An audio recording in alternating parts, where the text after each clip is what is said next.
All right, I'm back. Excellent. But now is the time for you to turn off both your mic and your Zoom. Your video. Yeah. Yeah. Thanks. Because otherwise you're just going to be on there right away, but just it's more dramatic if you pop up once I'm,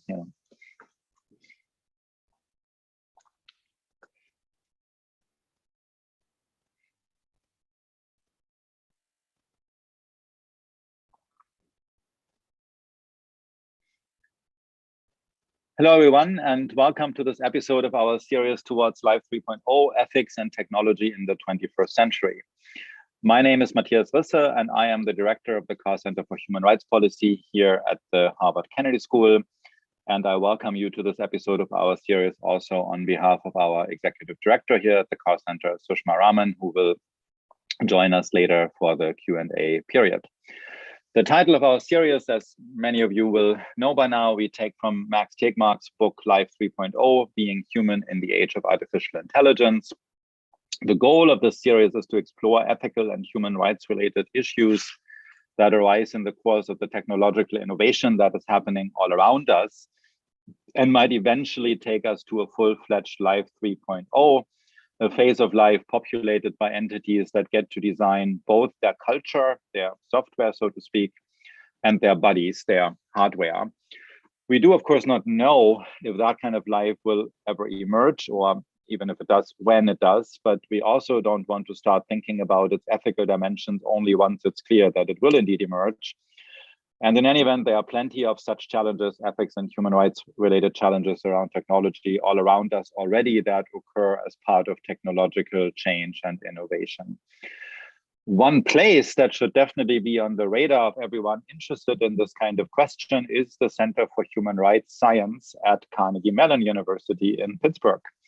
It's an unusual name, of course, for a human rights related center, but then again, it would make sense to have a place like that at a university as well known for its work in the domains of science, engineering, and technology as Carnegie Mellon University is.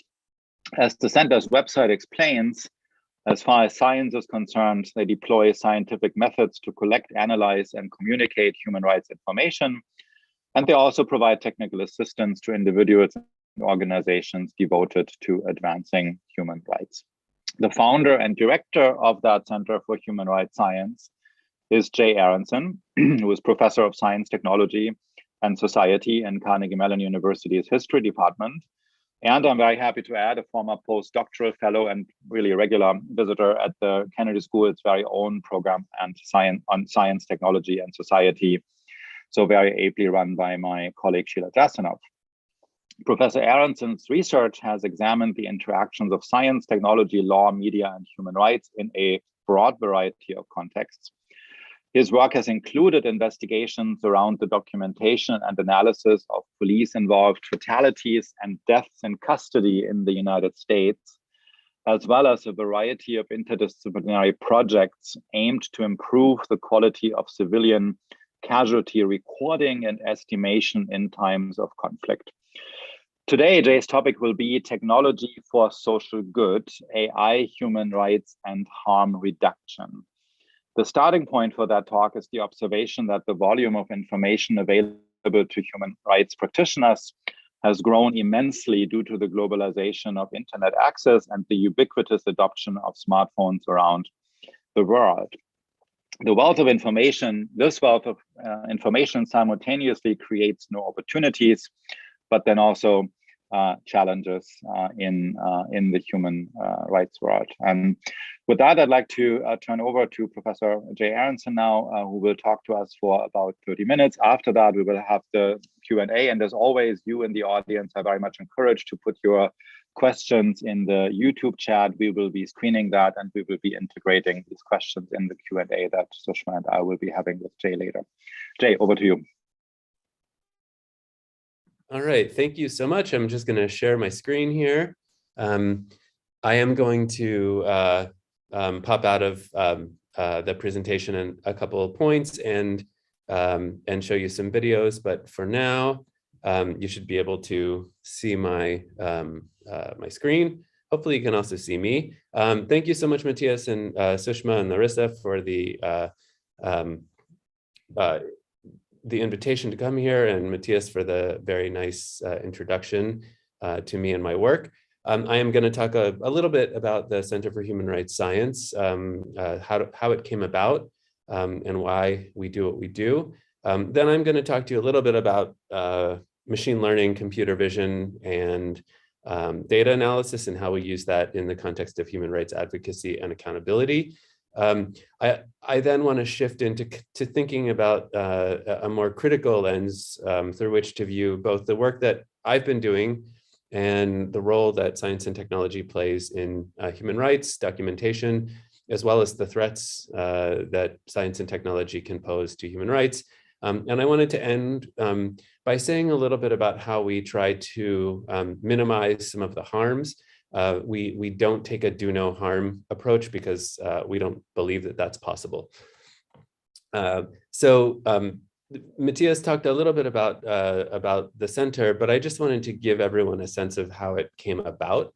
I had done my original research, my dissertation research on the development of DNA identification in the American criminal justice system. And I had gotten very interested in human rights for a variety of reasons.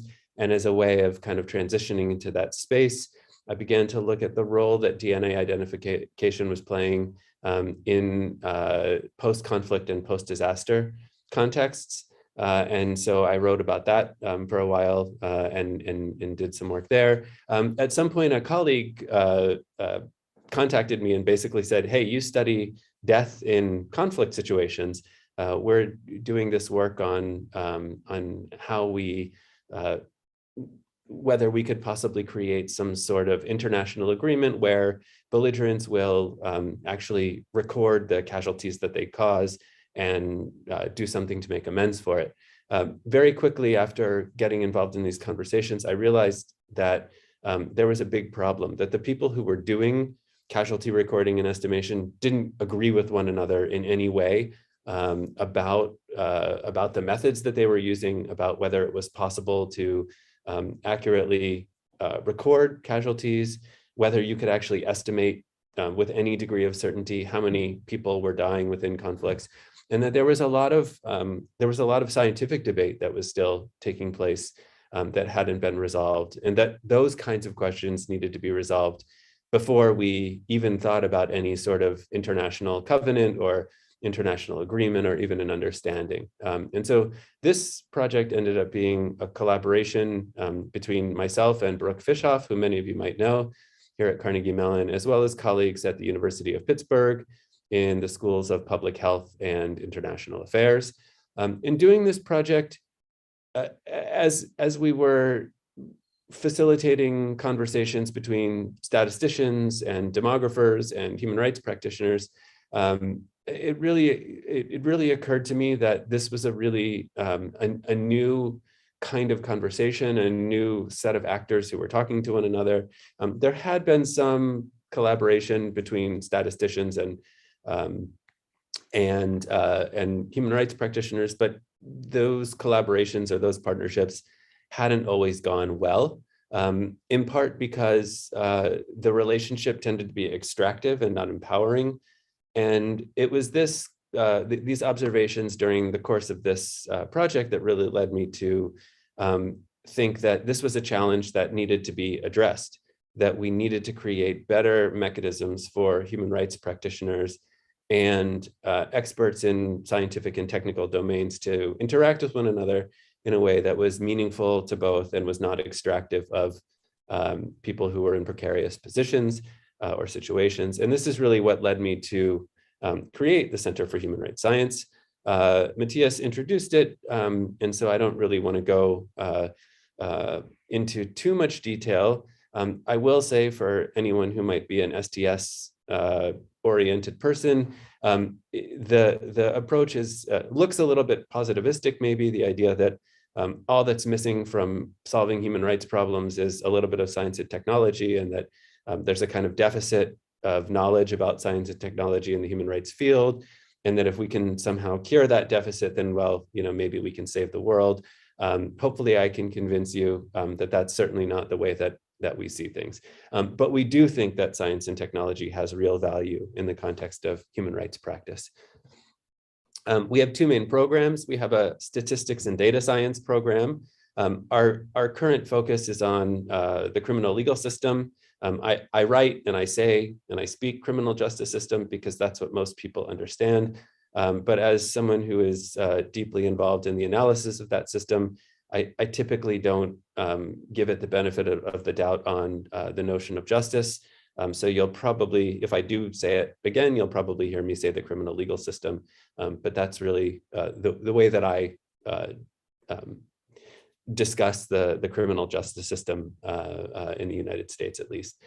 We do quite a bit of work on prison and jail conditions in the state of Pennsylvania and around the country. I'm currently writing a book with the former chief medical examiner of Washington, D.C. on the way that we record and investigate police killings and deaths in custody in this country.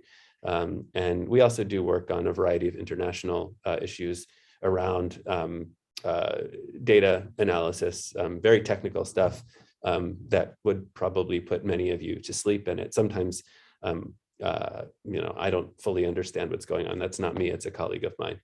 We also have a technology program where we support organizations and institutions around the world in helping them understand what kinds of technology is available to help them with their work, what the costs and benefits of those technologies are, whether it makes sense to shift their practice towards those particular technologies.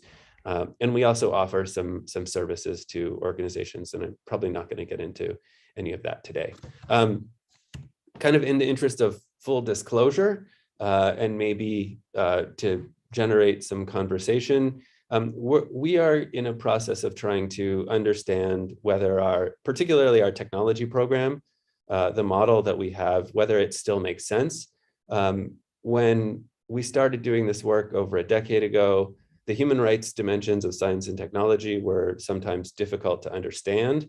Now you pretty much open any newspaper or look at any website or spend 2 seconds on social media, and the human rights dimensions of science and technology are quite obvious. Machine learning, what we often call AI, and AI is often a misnomer, as well as data analytics. All of those things are mainstream, they're commercially available, we talk about them all the time. And thanks to the work of some very dedicated researchers and critics of technology, we know that these things are incredibly dangerous when they're not used properly. In terms of some of the stuff that I'm going to talk about around digital investigations, and I'll show you a project that we did a couple of years ago, those kinds of analyses are now available to anyone who opens up their major newspaper or their major media outlet. You can see these kinds of things taking place on a regular basis. Human rights organizations increasingly have technical capacity in-house, and there's a new generation of donor, very rich individuals who are providing private philanthropy to the big human rights groups to beef up their technical capacity. I can name 10 or 15 meetings or workshops that are routinely held on issues of technology and human rights. And so all of that is to say, we are kind of trying to think about whether there is a need for the kind of work that we do, specifically as a center, and what the future will look like for us on that end. So that's a potential conversation at the end as well. So I wanted to spend a few minutes talking about some work that we did that was in collaboration with human rights practitioners in Ukraine, and to give you a sense of kind of what's possible with machine learning and artificial intelligence playing a role. I will tell you that when I show you a lot of the analysis, a lot of it had to be done by hand. And as I'll mention, this project took 2 years to actually come to fruition. And I will depress you with the outcome of the work at the end. But first, maybe I can dazzle you a little bit with what we were able to do. So when I say human rights media analysis, what do I mean? I mean the analysis of any digital material, whether it's video, photo, or audio, that's produced by a bystander, victim, perpetrator, or ambient camera, like CCTV or surveillance cameras. I think that most of you are familiar with this kind of material. We can find it on social media. It's available on messaging apps, the World Wide Web, semi-private networks, and sometimes in private collections. A lot of times in private collections, actually. Human rights media has probative analysis in a legal context. It can provide situational and contextual awareness for an investigation. If it's used by an investigatory body, it can be used in advocacy. And it has the benefit of offering multiple perspectives on an event that takes place in public. And I think that that's one important thing. Human rights media is most often available for events that are public, but there have been lots of instances where perpetrators or victims have filmed what in the past would have been very private crimes or very private violations, either to brag about them, to document them, or to try and create some sort of evidentiary trail, depending on the context. And so the center over the past 10 years or so has helped with investigations in countries all over the world, and others that we don't talk about as well. So we've, it's one of those things where we've been involved in investigations on every continent, but actually, no, I don't think we've done anything in Australia, but a majority of the continents will say that. So we can learn a lot from this information. I don't need to go through this list, but you can really tell a lot from an analysis of this media if you know what you're doing and you are able to deal with the volume.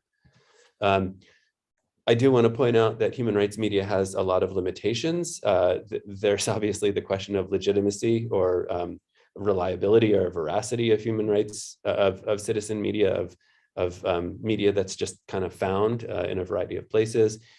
For any piece of evidence, there are multiple interpretations.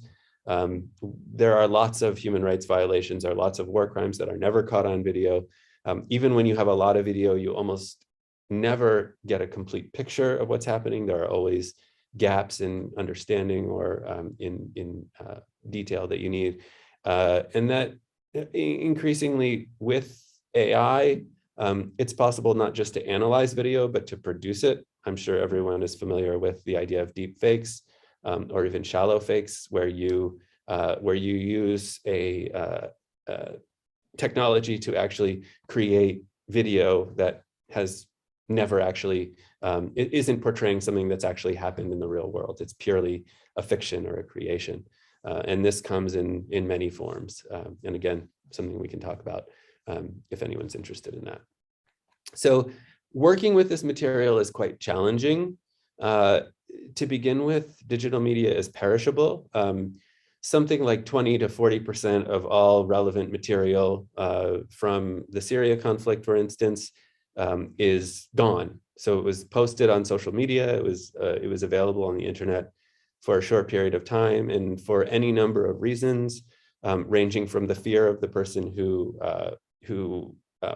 uploaded it or was portrayed in it, to the social media platform itself deciding that the material violates the terms of service, to governments demanding that the platforms remove this material. A lot of what you might originally see when you go on to look at something for the first time will not be there when you go back to look at it again. And so one of the big services we provide is a platform called Digital Evidence Vault, which was created by my colleague Enrique Perasis. And what that allows you to do is to safely download and preserve a piece of digital media in a way that is both safe from a technical perspective and also ensures that there is an adequate chain of custody record, so that if you do want to use this in court or for some sort of advocacy or tribunal or procedure, you can show exactly when you downloaded it, exactly how you downloaded it, and provide the complete context, including metadata and comments that existed alongside of this piece of material, as well as proof through something called hashing that you haven't manipulated it or changed it in any way. So those are all really important, especially when you're dealing with social media.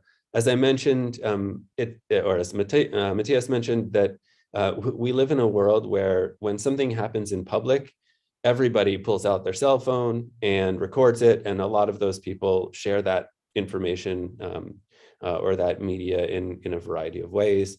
And if you're looking at an event like the Black Lives Matter protests, for instance, in the United States, you can find thousands of hours of material. And the question becomes, well, how do you find what you're interested in?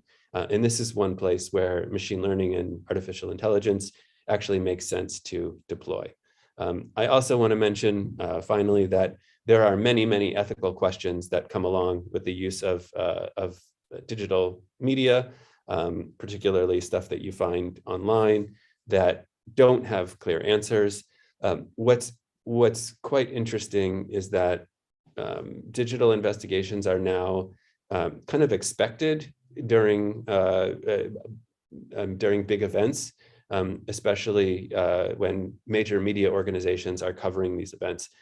So if you followed the January 6th insurrection, you can go to most major newspapers or media outlets, and you'll see pretty comprehensive analyses and kind of packages of material where lots of video has kind of been stitched together in a variety of interesting ways. This work is being done for a lot of different reasons. Part of it is public knowledge and the value of explaining to the world what's happened. But big media organizations like the New York Times or the Washington Post or Wall Street Journal, BBC, the list goes on. They have other reasons for doing that. For most of them, it's great to get attention and to draw eyeballs, but there's also the profit motive. And so the reasons why organizations are doing digital investigations aren't always fully compatible with the protection and promotion of human rights. Something that I'd like to think is that we have no other reason for doing this kind of work or for assisting human rights organizations other than obviously helping them and, hopefully getting funding to continue the kind of work that we do. So I want to show you pretty briefly one case study that gives you a sense of how we at the Center for Human Rights Science have worked with colleagues in Ukraine and also with an architecture firm in New York to really understand one particular set of events that took place in Kiev during the context of the Euromaidan protests. This was a moment in Ukrainian history when it appeared initially that the government was going to align itself more closely with the European Union, presumably with the goal one day of actually joining. And kind of at the last moment, the government decided to pull back from that and to double down on its relationships with Vladimir Putin and the Russian government. Russia, of course, and Putin sees Ukraine as being part of greater Russia. I know this is probably controversial, but for someone like Putin, seeing Ukraine align itself with the West rather than its traditional, people in Russia was something that was not tenable, and he basically gave the country or gave the government a sweetheart deal to kind of pull back from the EU and to move forward with a stronger relationship with Russia. The more liberal elements of Ukrainian society went nuts about this and took to the streets to protest this kind of pulling back from a relationship with the EU, which those individuals saw as being the best course of action for Ukraine moving forward. And so on one particular day, February 14th, 2014, the protests turned particularly bloody and several dozen people were killed.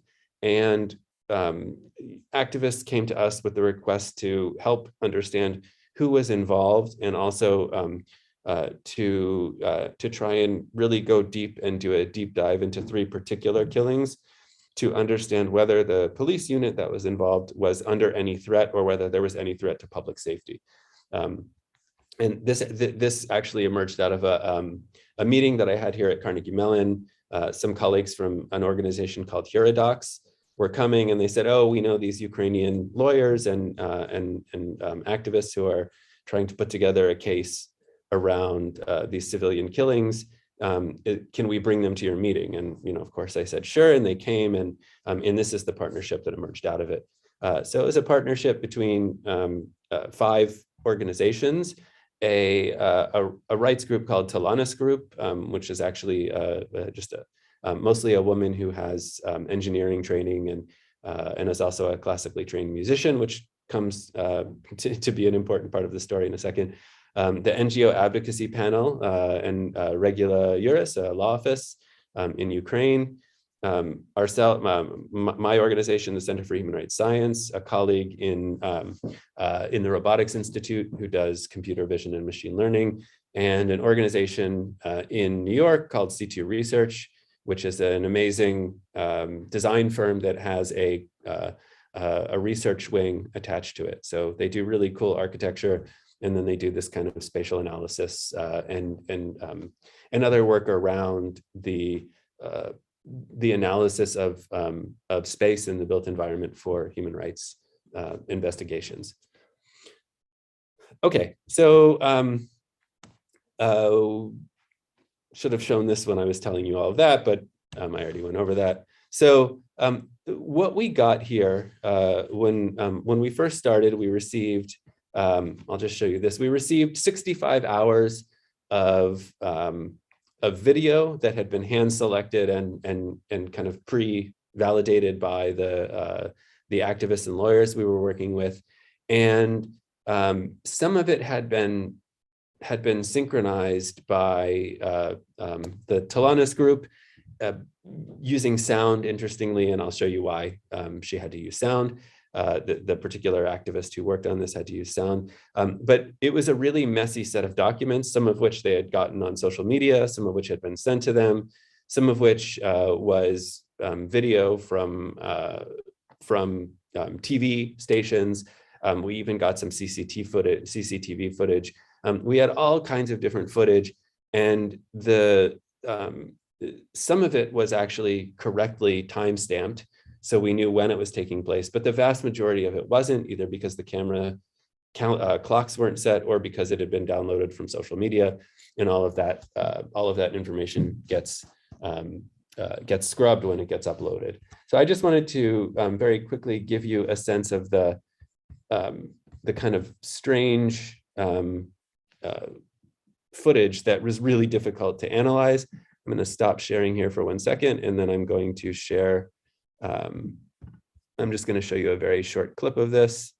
This gives you a sense of, this was all synchronized by hand, and you can see that it's almost impossible to know that any of this is taking place at the same time.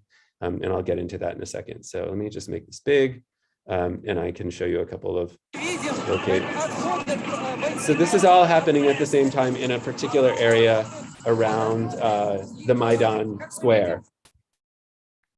So I'll just show you a couple of, let me see if I can quickly get to it. Hold on 1 second. Oh, signal might not be good. Okay, there we go.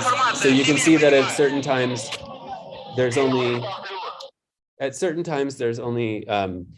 enough material to fill up 5 of the 9 boxes.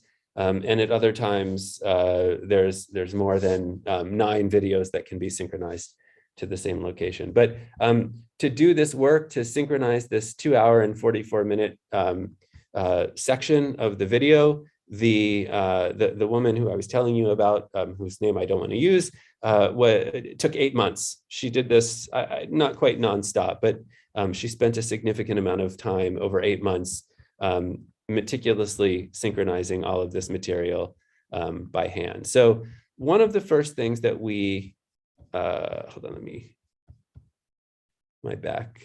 Okay. Hopefully I'm back to my, yeah, yes, I am back. Okay, cool.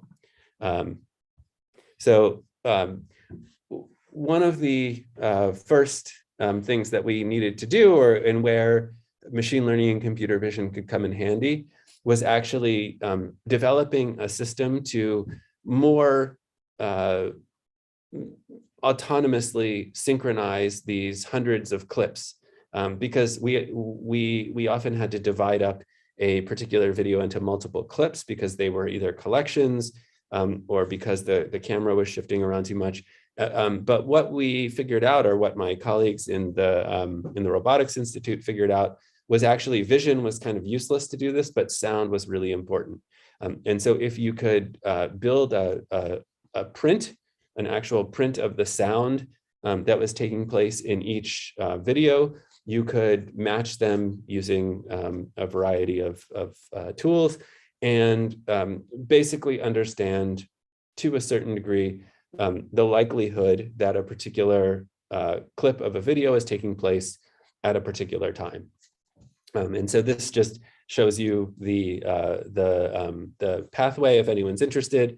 First, we segment the video, and then when I say we, I mean not me, definitely not me, but my colleagues in computer science here would extract the features of the audio. So there might be a reasonably good signature of, say, an explosion or gunshots or music being played over a loudspeaker, or someone speaking, and that you could actually extract those features. And then, just like you would try and match any other pattern, we used an algorithm to match those patterns. And then it all had to be checked by hand, but it certainly sped up the process quite a bit. And this gives you a sense of the challenge of actually doing this work. You can see that this was a particularly good case where we could triangulate the audio matches with video matches, but this was very unusual, and you can just see how hard it is to try and to match all of these things together. And this is why a computer can be useful in this context, not in understanding what's happening here. You could never program an artificial intelligence agent to tell you what's happening in this context, but you can certainly have it tell you where it hears the same sounds over and over. So one of the interesting things about using sound is that, and this is again the limits of technology, that when you're thinking about audio fingerprints, sound travels slower than light, and so the sound from, say, a machine gun or an explosion will get to a camera that's closer more quickly than it does to a camera that's further away, even though the light will appear to arrive at almost exactly the same time to both of those cameras, just because light travels so fast and the distances are so short. So we actually had to figure out how to deal with those alignments. And these are things that had to be done largely by hand, although I think there was some effort to automate the process. We also built a system for making the process of geolocating particular videos a little bit easier. This involved building up a collection of the area where this event took place. It's obviously a very urban area in the capital of Ukraine, and it is visually distinct. And more importantly, there was also Google Street View, as well as a variety of other collections of other accurately geotagged images. So I think we may have used Flickr when we started, as well as a couple of others. But basically, you could download libraries of images that were reasonably well geotagged, and then use computer vision to match your known geotagged image with a clip or a thumbnail from the video. And what we ended up with was an archive that contained hundreds of clips, 65 hours, and we were able to synchronize all of this and to create an archive so that if you wanted to know at any given moment what was happening throughout the space where these killings took place, you could do that. And let me, I'm gonna, I'll just tell you, hold on, let me just show you the kind of, stop sharing. Let me switch over to, back to my browser. So hold on one second. And I'll show you a short video that was done by our friends at the New York Times about this work. And it will give you a sense of what we were able to show. The protests in Ukraine that began in 2013 not only toppled the government, but also yielded countless eyewitness videos. This is about 3 minutes. Day after day, protesters and bystanders filmed the rallies in Kiev against Ukraine's president, Viktor Yanukovych. They filmed attempts by security forces to break apart the tent city that was built in Independence Square, and the clashes with mass police that reached a violent tipping point months later. On February 20th, 4 police and 48 protesters were killed in one of the bloodiest hours of European conflict since the Cold War ended. Now, 4 years later, these videos are being presented as critical evidence against Ukrainian policemen who stand charged of killing these protesters. Working with incomplete ballistics evidence and amid rumors and denials about what happened, prosecutors hope that a forensic analysis of the videos will prove their case. They enlisted the help of Situ Research, an architectural firm in Brooklyn with expertise in video forensics. Situ analyzed hundreds of videos assembled by Ukrainian graduate student Evelyn Nefertari to recreate the shootings in painstaking detail. First, they built a virtual replica of Institutska Street, where most of the protesters were shot. Laser scanners were used to accurately reconstruct the fine detail of buildings, sidewalks, and trees, and they modeled barricades and debris seen in the videos of that day. Videos show the Berkut, a Ukrainian paramilitary force, retreating along the street from clashes with protesters. The Berkut are wearing these distinctive yellow armbands. They take up position behind these barricades. We'll focus here on the death of Igor Dmitriev, a 30-year-old lawyer who had joined the protests the day before. He was with this group of protesters, protected by helmets and homemade shields, who followed the Berkut. Moments later, he was fatally shot. His shooting was filmed by 3 cameras, which helped Situ determine his precise position and that of the cameras. By analyzing the sound of the gunshot, experts approximated the distance of the weapon from the cameras. And using their 3D model, analysts froze the victim's exact position when he was shot. They marked the entry and exit wounds described in the autopsy report to indicate a direction of fire within a few degrees of accuracy. Overlaying this cone of fire with the audio analysis gave the experts an approximate location of the shooter. Next, they examined videos filmed on either side of the barricade at the time of the shooting. One shows the fatal shot and a white puff of smoke rising near the barricade, and this is security footage recorded behind the barricade within a minute of that gunshot. So in the interest of time, I'm going to stop sharing that and then finish up my presentation. And one of the interesting things about that is that our role in all of that was somewhat obscure, in part because the money that my colleagues at the Robotics Center got to do that work mostly came from the government, and they were a little bit unsure about whether to be loud and vocal about the role that they were playing in that investigation. So that becomes another topic entirely, which I'll mention in a second. I just wanted to say that this is a project that took 2 years to complete. Probably would take a few months today maximum, given the advances in technology, partly because of our work, partly because of C2, partly because of forensic architecture, Bellingcat, and other organizations.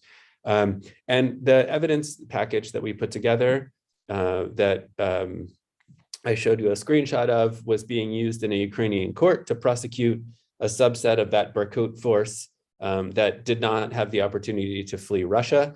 The case, unfortunately, was abruptly ended when Russia and Ukraine did a prisoner swap, and that swap included the defendants in the case that we were working on. So one day things were going really well. or as well as they could go in a case like this. And the next day, the case was over, and really nothing has come of it since then. But that's the nature of human rights work. So it's cliched but true. But technology is a double-edged sword. The technologies that I've been showing you, the techniques, are more likely to be used against citizens and human rights advocates than on their behalf. One thing that we try and do is level the playing field to make these kinds of tools available, or at least understandable, to human rights practitioners. But we know that that for every positive that comes from the human rights to the human rights community from these technologies, there's a lot more danger, and there's a lot more of a threat to them than any value that they get out of them, and they do get value out of them. The tools themselves are difficult, even when they provide value to human rights practitioners or citizens. It's difficult to get a hold of them. You need specialized understanding and knowledge, and access to tools, and also sometimes powerful computers, but increasingly less so.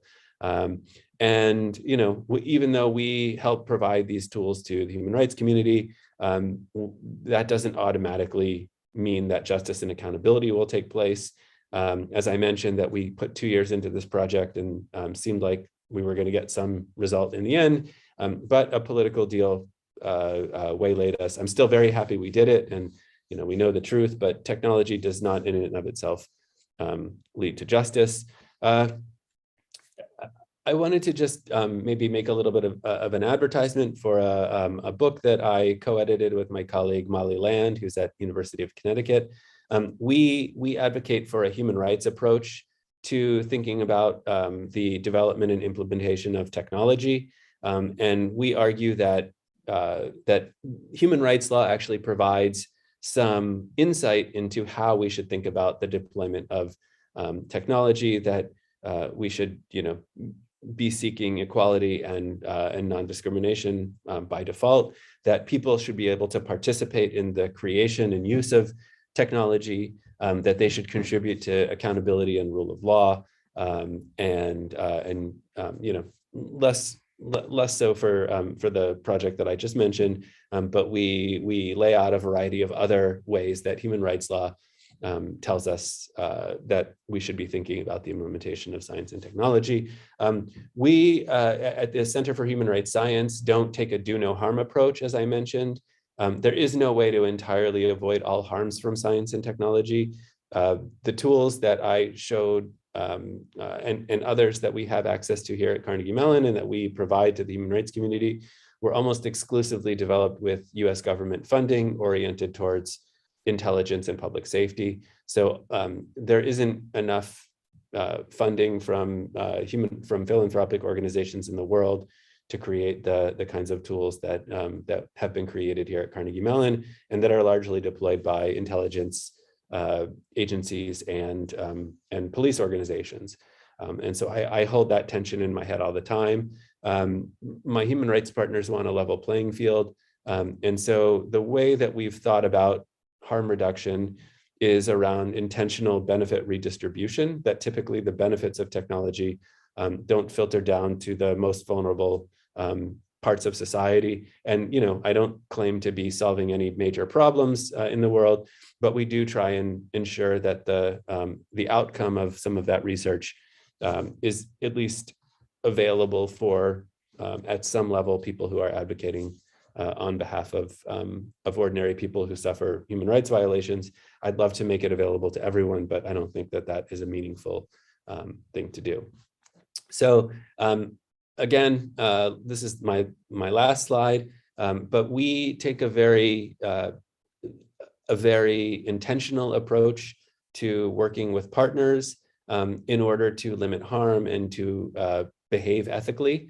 I think that we've done a good job so far. Nobody's really called us out for anything, and I tend to be the most anxious about the ethical dimensions of the work that we do when I talk to my human rights colleagues and friends. They're just like, we don't really care what the government does with it. We just want access to it.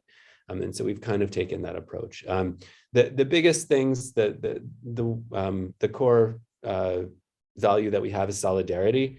that our goal is to make the work of human rights practitioners more effective and efficient. We start from understanding their needs and provide technology as it will meet their needs. We don't try and sell them anything or give them anything that won't really directly help their core goals. We're quite humble in the work that we do. We're very skeptical of technology.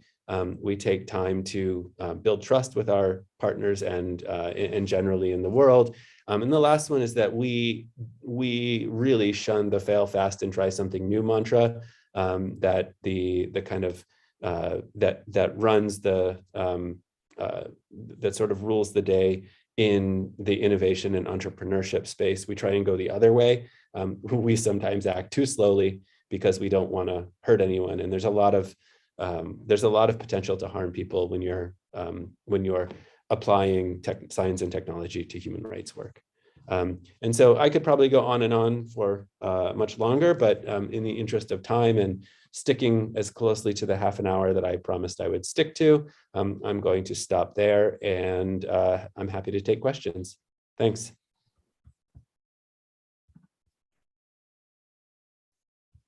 Thank you so much, Jay, for joining us today and for your remarks, which really captured both the potential of technology to help with accountability and human rights causes, but also some of the many dilemmas that face practitioners as we think about how best to access this, use such evidence. And so I'll start with perhaps with the Ukraine example and maybe broaden the scope a bit to look at how do you think such evidence, which has to be collected over a vast period of time, right? Like, how can it actually be used for accountability in settings that are low rights environments, where there is low accountability, where perhaps the rule of law does not exist?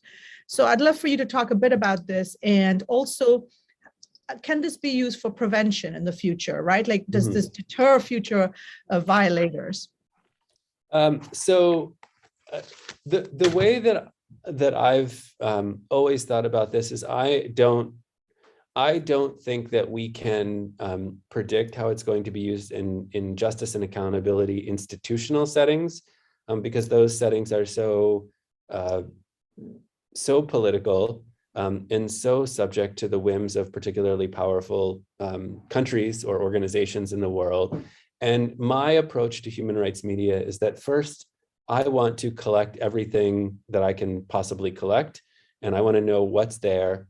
And hopefully we can establish some, both an archive and also the first steps of a narrative for historical posterity. Because one of the things that you see is that very soon after an event, whether there's been justice proceedings or not, various protagonists, victims, perpetrators, outsiders, instigators, will selectively take bits and pieces of the media and will use them sometimes properly and sometimes out of context. And I think it's really important to understand where those bits of media are coming from and what they and the context that they come from. So for me, any justice and accountability that comes out of it is kind of secondary. We've often worked with organizations that are pursuing justice and accountability, but for me to have the kind of archive for the future, because sometimes justice and accountability becomes less politicized over time, or becomes more possible over time. So I think that those are secondary, at least in my view. I don't know if that fully answers your question, but I tend not to get overly caught up in the justice and accountability part of the equation, even though that's the part that kind of sells. That's the part that sells, basically. That, oh, now that we have all this video, we can prosecute wrongdoers, and some people might argue we can prevent. But I will point out that much of the video and much of the evidence that we have about human rights violations are from the perpetrators themselves, who are actually quite proud of the work that we're doing, that they want to show both their communities and their leaders that they're doing a good job by rooting out dangerous elements of society. They're performing their function, which is protection.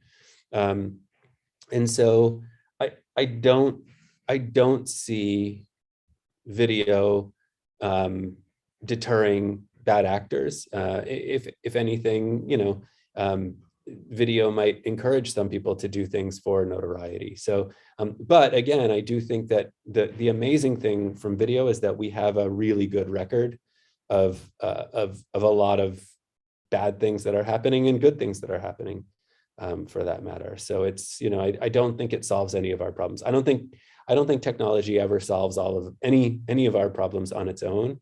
It's a matter of how we use it and what other processes it complements. It's quite striking, Jay, that you would say that much of the evidence of the acts of perpetrators we have from the perpetrators who wanted to preserve them for posterity and for friends at home. This just reminds me of the photographs we have of atrocities committed by the German army and the SS in Eastern Europe, or even events in what happened in concentration camps, right? So we have occasionally a photograph taken by an undercover person, but that of course is exceedingly rare. It normally is the kind of photograph taken almost as a trophy. The records kept as trophies by the perpetrators themselves. That is quite a striking phenomenon.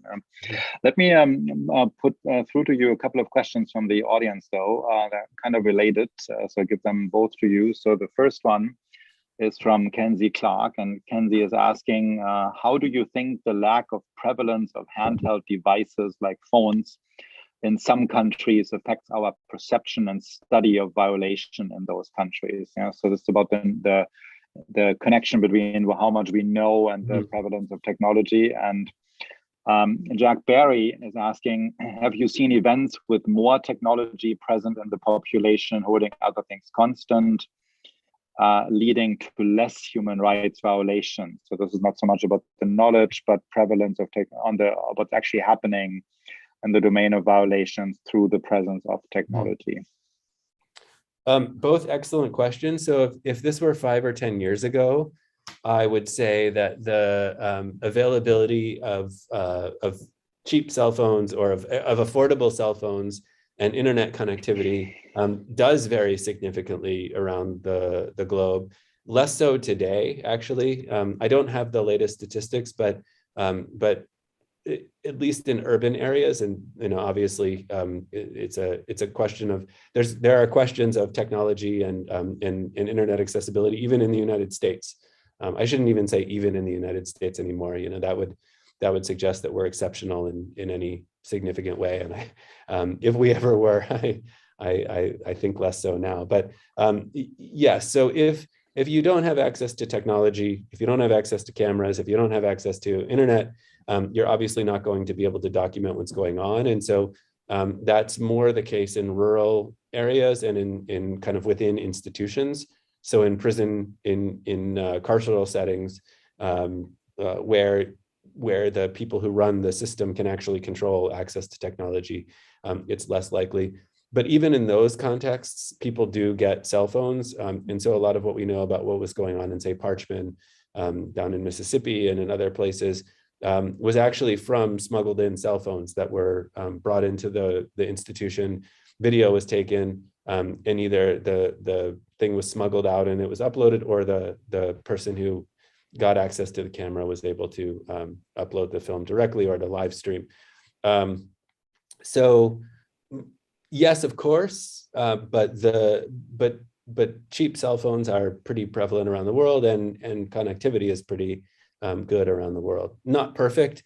There are places where we don't see these things. Obviously, something like rape or intimate partner violence is less likely to be recorded, but there are other ways around that. When people go to medical facilities for treatment, there are actually people who are doing interesting work trying to understand the prevalence of these kinds of violations that are privacy protecting and also give us a sense of the prevalence. As far as examples of the kind of presence of technology and maybe deterrence, there is some anecdotal data in the US, at least, and elsewhere, that when people are filming, police are sometimes less likely to use violence to either solve a problem or to complete their mission. That is not universal. There are some times, both in the United States and around the world, where the presence of cameras does nothing to deter police from using violence or from violating the rights of protesters or citizens, because they feel like they're in the right, and either nothing's going to come of the video of them, or they're actually doing the right and legal thing. So again, evidence is mixed. There is no single case I can point to where the presence of technology, or there's no global case where the presence of technology has solved violations or has ended violations.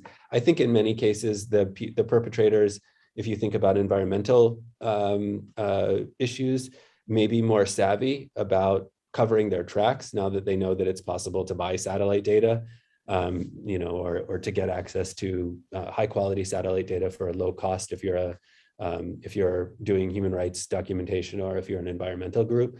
But I can't think of too many instances where we've solved a human rights problem because of the existence of technology. Individual cases, sure, but as a rule, no, not yet.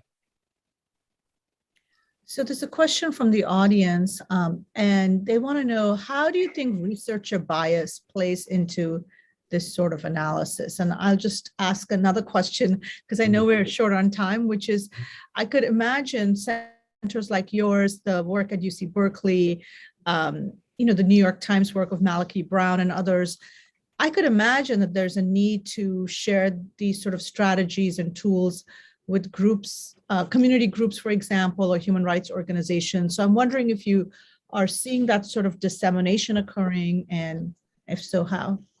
Yeah, so the bias question I'll reserve.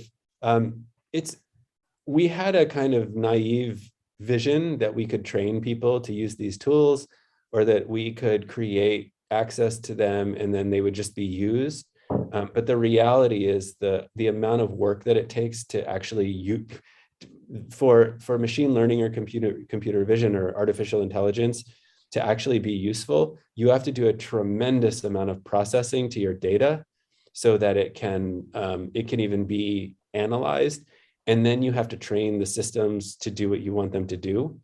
And so it's not a magic button. It actually is beyond it's almost beyond the labor of most organizations. And the other reality is that there are not many situations where this large volume actually needs to be fully analyzed. I think something like the January 6th insurrection, or this Euromaidan context, or certain Black Lives Matter protests are instances where having the full record for a human rights organization, and say not for like an archive, really makes sense. But usually you're dealing with a few videos that show key evidence of particular perpetrators doing particular things to particular victims. And that doesn't involve a lot of technology. So a lot of what we do is say, either what you want to do is impossible, what you want to do would take you longer to do it with machine learning than by hand, because you have to go through and train, you have to hand code everything and train your systems and all of that, and you don't have enough data for it to be meaningful. Or you just it's easier to do it another way.